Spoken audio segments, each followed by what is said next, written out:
거울을 더럽히지 마십시오. 고린도후서 3장 18절. 거울이라는 이미지. 그리스도인의 가장 두드러진 특징은 하나님 앞에서 조금도 숨김없이 정직한 것입니다.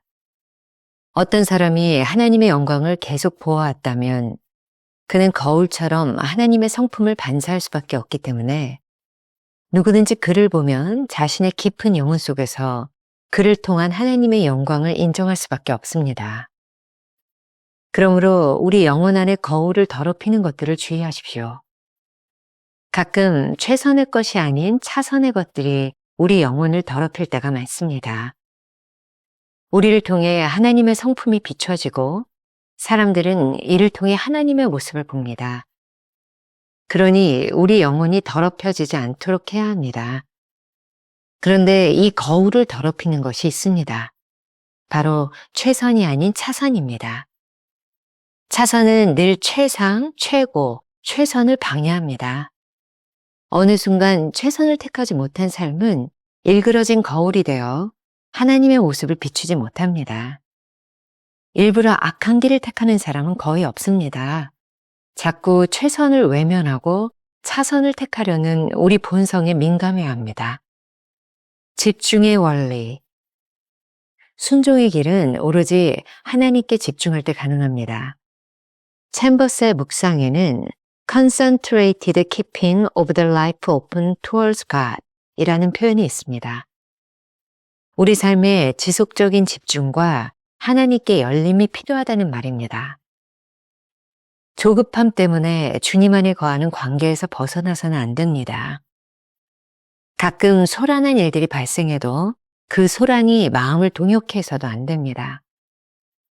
그리스도인의 가장 어려운 훈련은 우리 마음의 거울을 통해 주님의 영광을 계속 바라보는 훈련입니다. 우리는 조급함 때문에 최선이 아닌 차선을 선택할 때가 많습니다. 집중력을 잃어서는 안 됩니다. 소라는 세상의 소리에 마음이 흔들리면 미세한 하나님의 소리가 들리지 않기 때문입니다. 그래서 훈련이 필요합니다. 하나님을 바라보는 훈련, 하나님께 순종하기 위한 훈련, 하나님을 신뢰하기 위한 훈련은 늘 우리의 영을 새롭게 합니다. 김병삼 목사의 매일 만나 365, 오늘 23번째 시간입니다. 오늘은 거울을 더럽히지 마십시오, 이런 제목으로 말씀을 함께 나누려고 합니다. 오늘도 두 개의 대지로 나누어 생각해 보겠습니다. 첫 번째, 거울이라는 이미지. 어제 말씀을 잠깐 생각해 보겠습니다. 우리를 잘못된 길로 인도하는 두 가지가 있다고 말을 했습니다. 하나는 축복을 쫓는 것이고 다른 하나는 착한 그리스도인의 이미지를 따라 하는 것이다, 이런 말을 했죠. 이런 것에서 우리를 해방시키는 것은 오로지 하나님 말을 신뢰하는 것이다 라는 것을 배웠습니다.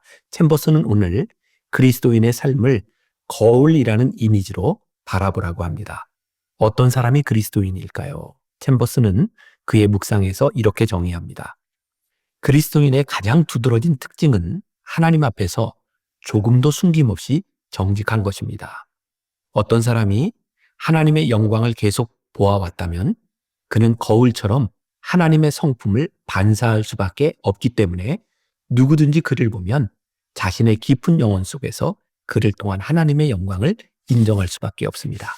그러므로 우리 영혼 안의 거울을 더럽히는 것들을 주의하십시오. 가끔 최선의 것이 아닌 차선의 것들이 우리의 영혼을 더럽힐 때가 많습니다. 오늘 여러분들이 기억해야 될 중요한 단어 가운데 하나가 최선과 차선이라는 말입니다. 우리를 통해 하나님의 성품이 비추어진다라고 이야기를 했어요. 그리고 그 비추어지는 것을 통해서 사람들은 하나님의 모습을 보게 된다, 이렇게 이야기를 했습니다. 그러니 거울이 얼마나 깨끗하냐에 따라서, 우리들이 얼마나 깨끗하게 비추냐에 따라서 하나님의 모습을 정확하게 전달할 수도 있고 그렇지 않을 수도 있다는 말입니다. 그렇기 때문에 우리의 영혼이 더럽혀지지 않도록 노력해야 되는 것이죠. 그런데 이 거울을 더럽히는 것이 있습니다. 최선이 아닌 차선이 그것입니다. 최상의 것, 최고의 것, 최선을 방해하는 것은 늘 차선이다. 챔버스가 종종 이야기했던 표현으로 이야기하면 좋은 것이지만 반드시 최상의 것이 아닌 경우는 얼마든지 있다. 챔버스는 종종 이런 이야기를 했습니다. 좋은 예가 될 것 같습니다. 아브라함이 하나님의 약속을 끝까지 바라보지 못하고 차선을 택했던 때, 그 창세기 16장 이하에 나오는 하갈에게서 이스마엘을 낳았던 일이죠. 하나님은 인간의 차선을 통해서 일하시지도 역사하지도 않았습니다.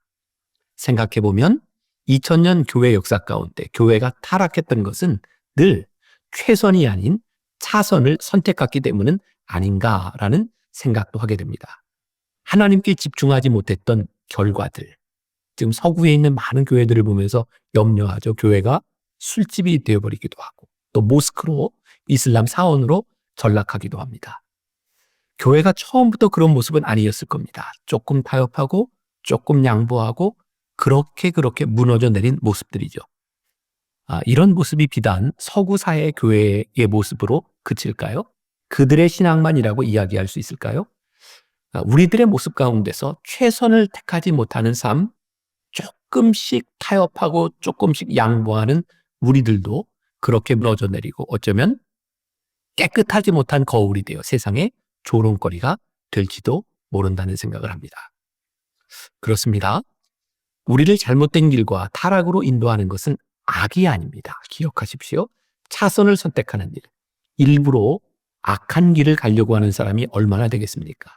자꾸 최선을 외면하고 차선을 택하려는 우리 인간의 본성에 민감해야 합니다.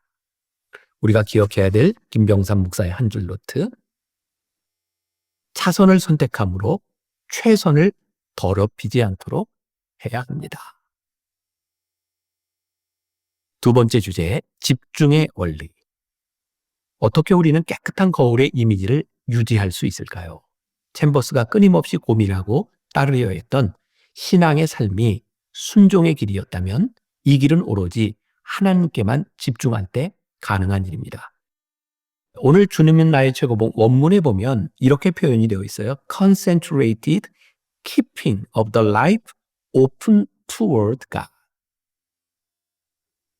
잘 모르시겠죠? 여기 자막에 이렇게 나올 것 같아요. 저는 이 표현이 굉장히 좋았어요.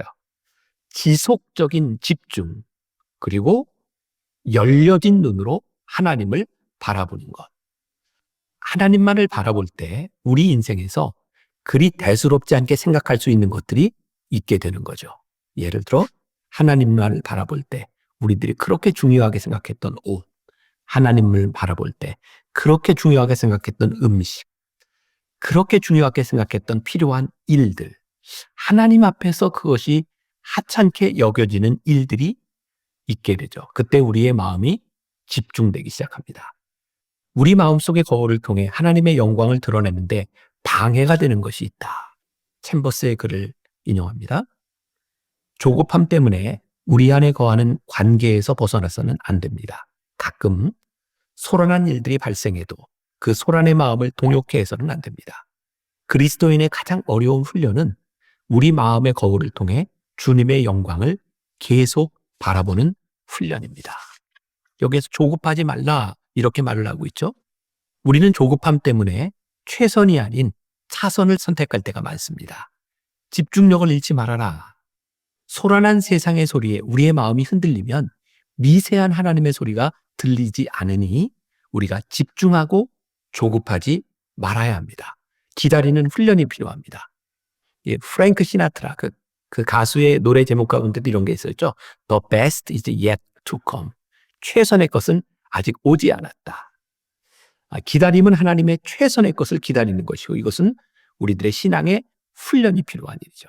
챔버스는 스스로의 선함을 드러내려는 어떤 시도나 훈련도 교만이라 이렇게 이야기합니다. 오히려 이런 인간적인 시도들은 우리를 하나님에게서 멀어지게 하는 것이라고 말하고 있습니다. 하지만 하나님을 바라보는 훈련, 하나님께 순종하기 위한 훈련, 그리고 하나님을 신뢰하기 위한 훈련은 우리의 영을 늘 새롭게 하는 것입니다. 종종 우리가 찬송을 부르면서 이런 이야기를 할 때가 저 찬송 영감 있네. 그 중에 하나가 저는 주 예수보다도 귀한 것은 없네 라는 찬송입니다. 아시죠? 주 예수보다도 귀한 것은 없네. 이 찬양이 영감이 있는 것은 영감이 있게 만들어졌기 때문이죠. 이 찬양의 곡을 쓴 사람은 존 베벌리 쉐아라는 사람입니다. 1930년대 미국이 그 경제 대공황으로 굉장히 어려움에 처했을 때 많은 회사들이 구조조정을 하고 임금이 삭감되고 하는 상황 가운데서 이 쉐아는 굉장히 좋은 음악적인 재능을 가지고 있었기 때문에 하나님을 찬양하는 일과 자기 음악적인 재능으로 일하는 것 사이에서 굉장히 고민하던 때가 있었답니다. 어느 날 그가 피아노에 앉았는데 피아노 건반 위에 당시 목사의 사모였던 어머니가 바로 오늘 이 찬송의 가사를 올려놓았다 그래요. 주 예수보다도 귀한 것은 없네. 이 세상 부귀와 바꿀 수 없네. 그때 쉐아는 이 식구의 마음이 움직였고 그리고 거기에서 결단을 하고 결국 유명한 빌리그레암 목사님과 함께 복음 사역자로 찬양으로 섬기게 되죠. 주 예수보다도 귀한 것은 없네. 결정하기 힘들지만 우리 마음에 결정이 되면 우리들에게 평안이 찾아옵니다. 선택의 기로에서 괴로워하는 아들의 삶의 우선순위를 분명하게 정할 수 있도록 그 어머니가 도움을 주었던 거죠. 갈등이 끝나는 순간 순종이 시작되고 그 순종은 우리를 사명으로 이끌어줍니다. 우리가 함께 기억해야 될 김병삼 목사의 한 줄 노트. 하나님을 신뢰하는 영적 훈련만이 우리를 지속적인 순종으로 이끌어줍니다. 자, 오늘도 이런 질문으로 하루를 살아보면 어떨까요? 묵상 질문입니다. 중요한 결정의 순간에 하나님 대신 선택하려던 차선이 여러분 속에 있는지를 생각해 보시기 바랍니다. 짧은 기도로 묵상을 마무리합니다. 주님, 저와 함께 하소서. 그러면 당신께서 빛을 발하시듯 저도 빛을 발할 것입니다. 다른 사람을 비추는 빛이 될 것입니다. 오 예수여, 그 빛은 모두 주님에게서 나옵니다. 한 줄기도 제게서 나오는 것이 아닙니다. 제게는 아무 공이 없습니다. 저를 통해 다른 사람들에게 빛을 비추시는 이는 바로 주님이십니다.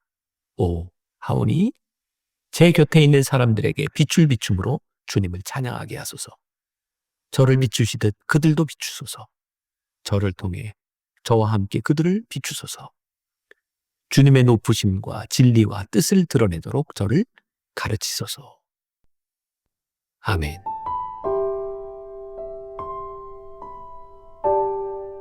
차선을 선택함으로 최선을 더럽히지 않도록 해야 합니다. 하나님을 신뢰하는 영적 훈련만이 우리를 지속적인 순종으로 이끌어줍니다. 중요한 결정의 순간에 하나님 대신 선택하려던 차선이 있었는지 생각해 봅시다.